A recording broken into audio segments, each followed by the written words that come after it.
Welcome to the Genius Factory. Enjoy the video. In this video, I will explain how to fix a broken zipper end. First, carefully examine your zipper to understand the specific problem. Is the slider completely off, or are the teeth just not engaging properly at the bottom?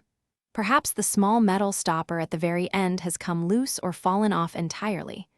Identifying the exact issue is the crucial first step before attempting any repairs. You'll need a few basic tools, like a pair of pliers, to get started. If your zipper teeth are misaligned or the slider feels loose, a simple adjustment can often help. Take a pair of needle nose pliers and gently squeeze the top and bottom plates of the slider. This tightens its grip. Then, carefully guide the slider from the very bottom, ensuring both sides of the zipper tape feed evenly into it. With a bit of patience, the teeth should re-engage, allowing the zipper to function smoothly once more. When the bottom stopper is missing, the slider can easily come off. To fix this first, remove any tiny remnants of the old stopper using small pliers. Next, take a new metal bottom stopper, which you can find in most sewing kits or craft stores. Position it precisely over the zipper teeth at the very end of the tape.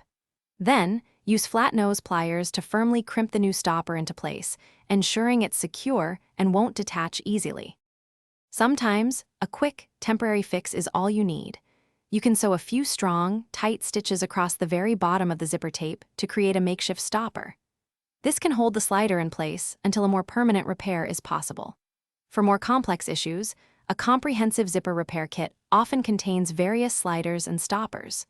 Remember, gentle handling and avoiding excessive force when zipping can significantly extend your zipper's lifespan. Thanks for watching. If you found this helpful, don't forget to like and subscribe.